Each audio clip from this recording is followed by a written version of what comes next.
اعوذ باللہ من الشیطان الرجیم بسم اللہ الرحمن الرحیم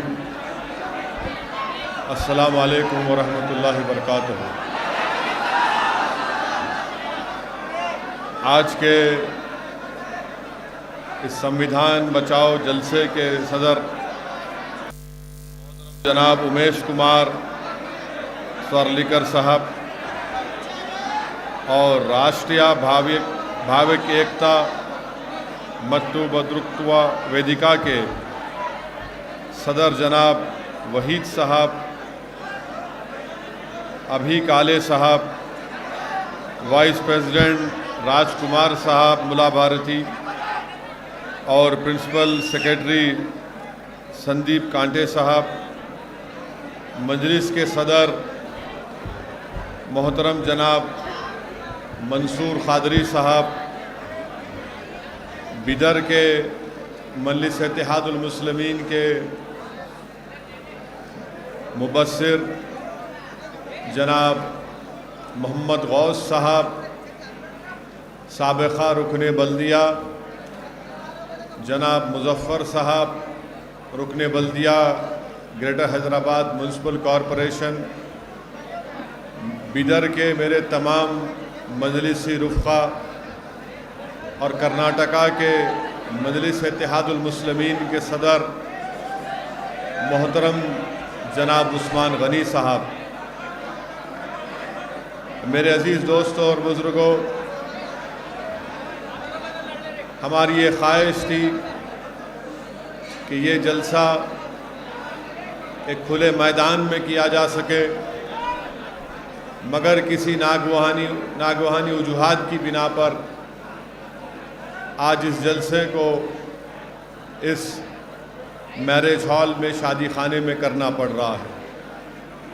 آپ تمام لوگ جانتے ہیں کہ جلسے کا عنوان ہے کہ ہمارے ملک کے کانسٹیٹیوشن کو، ہمارے ملک کی آئین کو، سنویدھان کو بچانا،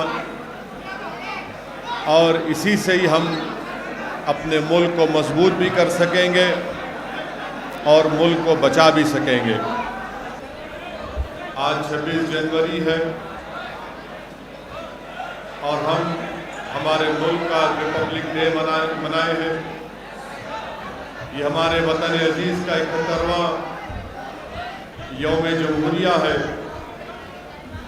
اور آج ہی کے دن ہمارے ملک میں ہمارے بزرگوں نے آئین کو بنایا تھا، کانسٹیٹیوشن کو بنایا تھا، اور اس ملک میں آئین کو بنانے والے کا نام، سنویدھان کو بنانے والے کا نام بابا صاحب امبیڈکر تھا، اور بابا صاحب امبیڈکر نے اس ملک کا کانسٹیٹیوشن کو بنایا۔ یہاں پر ایک بڑی تعداد میں نوجوان ہیں۔ میں آپ کو یہ بتانا ضروری سمجھتا ہوں کہ ہمارے ملک میں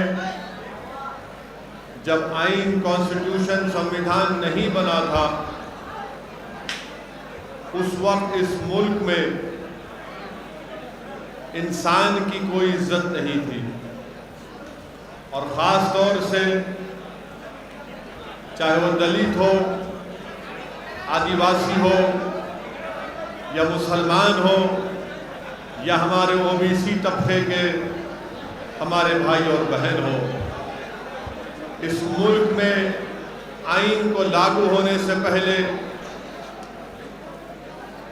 ہر کسی کو اگر نوکری ملتی تھی، کسی کو اگر ووٹ ڈالنے کا اختیار تھا، کسی کو الیکشن لڑنے کا اختیار تھا، کسی کو پولیس کا عہدہ حاصل اگر کرنا چاہتا تھا، تو وہ اس بنیاد پر ان تمام عہدوں پر فائز ہوتا تھا کہ وہ کس کے گھر میں پیدا ہوا۔ اگر اس کی پیدائش اعلیٰ ذات کے گھر میں ہوئی، اگر اس کی پیدائش ایک دولت مند کے گھر پر ہوئی، تو اسی کو ووٹ ڈالنے کا اختیار تھا، اسی کو الیکشن لڑنے کا اختیار تھا، اسی کو ہی پولیس کا یا کلیکٹر کا عہدہ مل سکتا تھا، اور اس ملک میں 1000 سال تک دلتوں پر ظلم ہوا، ان کو انسانوں کی نظر سے نہیں دیکھا گیا۔ بلکہ میں آپ کو یہ بات بتانا ضروری سمجھتا ہوں کہ بابا صاحب امبیڈکر جس دلت سماج سے آتے تھے، اور اس دلت سماج کا اگر کوئی شخص موجودہ مہاراشٹرا میں اگر کسی گاؤں میں جاتا تھا تو اس کو اپنے کمر کے اوپر ایک جھاڑو باندھنا تھا، اور جھاڑو باندھ کر اور اس کے گلے میں ایک ڈبہ ہوتا تھا۔ ان دونوں کا کام یہ تھا کہ اگر دلت اس زمانے میں وہ کسی گاؤں میں جاتا تھا تو جہاں پر اس کے قدم پڑتے تھے وہ جھاڑو اس قدم کو صاف کرتے تھے، اور اگر اس کو تھوکنا پڑتا تو اس کو اپنے ڈبے میں تھوکنا پڑتا تھا۔ وہ باولیوں پر جا کر، ندی کے پاس جا کر پانی نہیں لے سکتا تھا۔ یہ اس زمانے کے حالات آپ کے سامنے میں رکھ رہا ہوں، اور اس ناانصافی کو اگر کسی نے ختم کیا، سمویدھان اور آئین بنایا، تو اس کا نام بابا صاحب امبیڈکر تھا۔ اور بابا صاحب امبیڈکر نے یہ بتا دیا کہ اگر جاگیردار کا بیٹا پولیس کا عہدیدار بن سکتا ہے تو ایک دلت سماج کا بیٹا بھی پولیس کے اعلیٰ عہدے پر فائز ہو سکتا ہے۔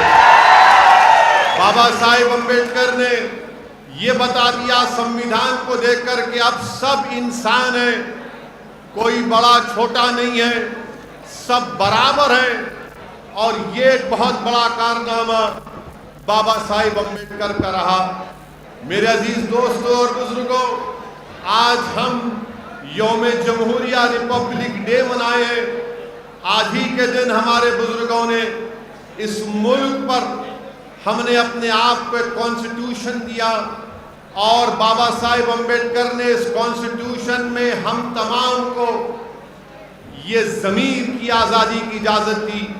اور ضمیر کی آزادی کی اجازت کیا ہے کہ اگر کوئی بھارت کا سٹیزن اس بات کو محسوس کرتا ہے کہ میں فلاں مذہب میں میرا ضمیر مطمئن نہیں ہے، تو بابا صاحب امبیڈکر نے کہا کہ تم اس مذہب کو چھوڑ دو اور دوسرے مذہب کو اپنا لو۔ یہ بابا صاحب امبیڈکر نے ہمارے بھارت کے کانسٹیٹیوشن میں، ہمارے آئین میں ہم سب کو اجازت دی، اور یہی وجہ ہے کہ بابا صاحب امبیڈکر نے ہندوازم کو چھوڑ کر انہوں نے بودھ مذہب کو اختیار کیا۔ یہ فریڈم آف ریلیجن کی جو کانسٹیٹیوشن میں فنڈامنٹل رائٹ ہم کو ملا، یہ بابا صاحب امبیڈکر کا ایک بہت بڑا کارنامہ ہے۔ یہی سمویدھان نے ہم تمام کو بتا دیا کہ کسی مسلمان کی جان کی قیمت ایک اعلیٰ ذات کے انسان کی جان کی قیمت سے اس کے برابر ہے۔ اسی سمویدھان نے بتا دیا کہ ہم مساوات کی بات کریں گے۔ اگر کوئی اعلیٰ ذات کا ہوگا اور کوئی دلت سماج کا ہوگا، مسلمان ہوگا، تو ان کی جان کی قیمت ایک ہی ہوگی۔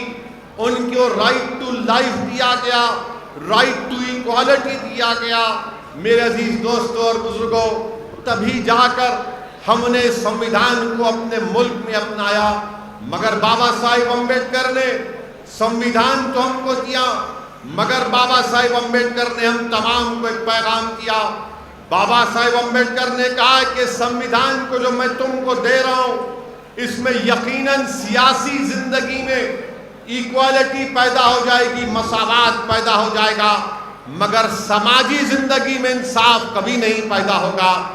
یہ بابا صاحب امبیڈکر نے 70 سال پہلے اس بات کو کہی تھی کہ پولیٹیکل ایکوالٹی تو ملے گا مگر سوشل ایکوالٹی نہیں ملے گا۔ تو بابا صاحب امبیڈکر نے ہم تمام کو کیا کہا کہ دیکھو، میں تم کو سمویدھان میں 4 چیزیں دے کر جا رہا ہوں، یہ تمہارے ہتھیار ہے، یہ تم اس کو استعمال کرو تاکہ تم اس ملک میں عزت کے ساتھ اور پوری شان و شوکت کے ساتھ اپنی زندگی کو گزار سکو گے۔ کیا کہا بابا صاحب امبیڈکر نے؟ بابا صاحب امبیڈکر نے کہا کہ میں تم کو لبرٹی دیتا ہوں، آزادی دیتا ہوں، میں تم کو ایکوالٹی کی بات کرتا ہوں، مساوات کی بات کرتا ہوں، میں تم کو جسٹس کی بات کرتا ہوں، انصاف کی بات کرتا ہوں، میں تم کو فیٹرنیٹی کی بات کرتا ہوں، برادری کی بات کرتا ہوں۔ تو امبیڈکر نے ہم تمام کو کہا کہ اگر تم کو جب تک تم آزادی حاصل نہیں کرو گے، تم اپنی زندگی شان و شوکت کے ساتھ نہیں گزار سکو گے، جب تک تم مساوات کو حاصل نہیں کرو گے تم سے ناانصافی ہوتی رہے گی، جب تک کہ تم انصاف کو حاصل نہیں کرو گے تم اس وقت تک روتے رہو گے کہ مجھ سے انصاف نہیں ہوا، جب تک کہ تم برادری فریٹرنیٹی نہیں پیدا کرو گے تمہارے قریب کوئی نہیں آئے گا۔ اسی لیے نوجوانوں، کیونکہ اس ملک کا کل کا مستقبل تمہارا ہے، میں تمہارے درمیان میں کھڑے ہو کر عاجزی کے ساتھ تم کو ایک پیغام دے رہا ہوں کہ نوجوانوں آزادی حاصل کرو، نوجوانوں انصاف کو حاصل کرو، نوجوانوں مساوات کو، ایکوالٹی کو حاصل کرو، نوجوانوں فیٹرنیٹی کو حاصل کرو۔ یہ چاروں لفظ ہمارے کانسٹیٹیوشن کے پریامبل میں لکھے گئے، لبرٹی، ایکوالٹی، فیٹرنیٹی، جسٹس، یہ اس وقت حاصل ہوگا۔ یاد رکھو میری اس بات کو، چاہے آپ مسلمان ہو، دلت ہو یا ہمارے بیکورڈ کلاس کے ہمارے بھائی بہن ہو، یاد رکھو اگر تم کو یہ حاصل کرنا ہے تو آپ کو ایک سیاسی قوت بننا پڑے گا۔ میں بدر کے مسلمانوں سے کہنے آیا ہوں کہ آپ کو اور ہم کو یہ کوشش کرنا ہے کہ ہم اپنے دلت بھائیوں سے مقابلہ نہ کریں، ہم ان سے مقابلہ نہیں کریں گے، ہم اپنے دلت بھائیوں سے تعاون کریں گے، ہم کمپٹیشن نہیں کریں گے، ہم کوآپریشن کریں گے ان سے۔ میں بدر کے مسلمانوں کو پیغام دینے آیا ہوں کہ آپ ہمارے بیکورڈ کلاس کے بھائی بہنوں سے کمپٹیشن نہیں، کوآپریشن کریں گے، ان سے تعاون کریں گے۔ اب 70 سال یہ اعلیٰ ذات کے لوگوں نے مسلمانوں کو، دلتوں کو، بیکورڈ کلاس کے لوگوں کا مقابلہ کرایا، لایا۔ آج اسدالدین اویسی تمہارے درمیان میں آ کر تم سے اپیل کر رہا ہے کہ اب یہ مقابلے کا وقت نہیں، یہ تعاون کا وقت ہے، یہ تعاون کا وقت ہے، یہ کوآپریشن کا وقت ہے۔ اگر ہم یہ تینوں سماج مل جائیں گے تو یاد رکھو 70 سال سے 22% لوگ جو پوری ملائی کھا گئے، دودھ کا گھڑا پی گئے، اور ہم کو اور آپ کو یہ کہہ دیا کہ تم ایک چپراسی کی نوکری کے لیے لڑو، تم ایک کانسٹیبل کی نوکری کے لیے لڑو، تم ایک ٹیچر کی نوکری کے لیے لڑو۔ آج میں آپ سے اپیل کر رہا ہوں کہ جس دن اس ملک میں، اس ملک کا مسلمان دلت مسلمان کو سمجھے گا، اس ملک کا مسلمان دلت سماج کی تکلیف کو سمجھے گا، اس ملک کا مسلمان جب ہمارے بیکورڈ کلاس کے بھائی اور بہنوں کی تکلیف کو سمجھے گا، جب بدر کا مسلمان اپنی اولاد کو، اس کی تکلیف کو، اس کے مستقبل کو، جس کے بارے میں فکر مند رہتا ہے، میں آپ سے اپیل کر رہا ہوں کہ ویسے ہی تکلیف آپ کو اپنے دلت بھائیوں کے بچوں کے تعلق سے سوچنا پڑے گا، ہمارے بیکورڈ کلاس کے بھائی اور بہنوں کے بارے میں سوچنا پڑے گا۔ اس لیے کہ ہمارے کانسٹیٹیوشن میں لبرٹی، ایکوالٹی، فریٹرنیٹی اور جسٹس کی جو بات کہی گئی ہے وہ اسی وقت ہوگا میرے عزیز دوستوں اور بزرگوں جب ہم تعاون کریں گے، جب ہم لوگ کوآپریشن کریں گے، تبھی جا کر ہم یہ تمام چیزوں کو حاصل کر سکیں گے۔ یاد رکھو نوجوانوں، یاد رکھو نوجوانوں، اگر ہم علیحدگی کی دیواریں اٹھاتے رہیں گے دلت سماج کے خلاف، اگر ہم علیحدگی کی دیواریں، نفرتوں کی دیواروں کو بلند کرتے رہیں گے ہمارے بیکورڈ کلاس کے بھائی اور بہنوں کے خلاف، تو کبھی بھی انصاف نہ مسلمان کا ہوگا، نہ دلت کا ہوگا، نہ بیکورڈ کلاس کا ہوگا۔ آج حالات اور وقت کا تقاضا یہ ہے کہ تینوں سماج کو مل کر بابا صاحب امبیڈکر کا جو خواب ہے کہ تم کو لبرٹی، ایکوالٹی، فریٹرنیٹی اور جسٹس کو حاصل کرنا ہے، میں در کے دلت سماج کے ذمہ داروں کی موجودگی میں کہہ رہا ہوں کہ بھارت کی پارلیمنٹ میں دلت بھائیوں اور بہنوں کے لیے پارلیمنٹ کی سیٹوں کی ریزرویشن ہے، 100 سے زیادہ سیٹ ریزرو ہے۔ مگر بابا صاحب امبیڈکر نے ان لوگوں کے بارے میں کیا کہا تھا؟ کسی ایک پریس کے نمائندے نے بابا صاحب امبیڈکر سے پوچھا تھا کہ آپ کے سماج کے لوگوں کو پارلیمنٹ کی سیٹوں میں ریزرویشن ہے، تو بابا صاحب امبیڈکر نے جواب دیا کہ ہاں یہ بات بالکل صحیح ہے کہ 100 سے زائد بھارت کی پارلیمنٹ میں دلت لوگ جیت کر آ جاتے ہیں، مگر ان کی زبانیں کبھی نہیں کھلتی۔ بابا صاحب نے ایک تاریخی جملہ کہا تھا، میں ہمارے بیدر کے دلت بھائیوں کو سنانا چاہتا ہوں۔ بابا صاحب امبیڈکر نے کہا کہ پارلیمنٹ میں بیٹھ کر اپنا منہ اسی وقت کھولتے ہیں جب ان کو انگڑائی لینا پڑتا ہے۔ یہ امبیڈکر نے کہا تھا کہ وہ دلت ایم پی اپنا منہ اس وقت کھولتے ہیں جب ان کو اپنی انگڑائی لینا پڑتا ہے۔ اور میں نے اپنی آنکھوں سے دیکھا کہ بھارت کے پارلیمنٹ میں اکنامک گراؤنڈ کے اوپر ریزرویشن دے دیا گیا، اور کوئی دلت ایم پی ہمت نہیں تھی کہ کھڑا ہو کر بول سکے ارے یہ تو بابا صاحب کے سمویدھان کے خلاف ہے، اکنامک گراؤنڈ پر ریزرویشن دے دیا گیا۔ میرے عزیز دوستوں اور بزرگوں، یہی ایک بات تاریخی جملہ کانشی رام نے کہا تھا۔ کانشی رام نے کیا کہا تھا کہ ہم چمچوں کے ایج میں زندگی گزار رہے ہیں، یہ وقت پورا چمچوں کا ہے، تو یاد رکھو جب تک آپ چمچا گیری کرتے رہیں گے تو غلامی تمہارا مقدر بن جائے گا، کریں گے انصاف کبھی نہیں ملے گا۔ جب تک آپ چمچا گیری کریں گے مساوات آپ کو کبھی نہیں ملیں گے۔ جب تک آپ چمچا گیری کریں گے تو آپ کا ایکسپلائٹیشن ہوگا۔ جس دن آپ اپنی صفوں سے چمچوں کو دور کریں گے اور شیر بنیں گے تو تمام دنیا تمہاری آواز کو سنے گی۔ میں آپ کو بتانے آیا ہوں کہ اب یہ چمچوں کی ضرورت نہیں ہے جو ہمارے مستقبل کا سودا ایک بروکروں کی طرح، ایک ایجنٹ کی طرح 70 سال سے کرتے آئے ہیں۔ آج میں بیدر کے نوجوانوں کے درمیان میں کھڑے ہو کر کہہ رہا ہوں کہ بیدر کے مسلمان، بیدر کے دلت بھائی، بیدر کے بیکورڈ کلاس کے لوگ، بھارت کے سمویدھان آپ کو اجازت دیتا ہے، آخر کب تک آپ صرف ووٹ ڈالنے کی مشین بنیں گے؟ میں آپ کو بتانے آیا ہوں کہ آج آپ ووٹ ڈالتے رہے، آج ووٹ حاصل کرنے کا آپ کو وقت آیا ہے۔ اگر آپ بابا صاحب امبیڈکر کا اس خواب کو پورا کرنا چاہتے ہیں تو صرف ووٹ ڈالنے والے مت بنو، بلکہ ووٹ کو حاصل کرنے والے بنو۔ ہمارے بابا صاحب کے سمویدھان میں لفظ سیکولرزم بھی آیا۔ آپ کو معلوم بابا صاحب امبیڈکر کو جب پہلا پارلیمنٹ کا الیکشن بابا صاحب امبیڈکر میرے خیال سے بمبئی سے لڑے تھے، الیکشن ہار گئے۔ کیوں ہارے معلوم آپ کو؟ کیا کوئی جانتا اس مجمع میں کہ بابا صاحب امبیڈکر الیکشن کیوں ہارے؟ کیوں ہارے؟ نہیں، دونوں دلت تھے۔ بابا صاحب امبیڈکر کے خلاف ایک چھوٹا کانگریس کا لیڈر تھا۔ امبیڈکر کو شکست کیوں ہوئی؟ امبیڈکر کو شکست اس لیے ہوئی کیونکہ امبیڈکر نے کہا تھا کہ مسلمانوں کی ایک علیحدہ ووٹر لسٹ بننی چاہیے، تو اعلیٰ ذات کے لوگوں نے کہا کہ ہاں دیکھو یہ امبیڈکر مسلمانوں کی بات کر رہا ہے۔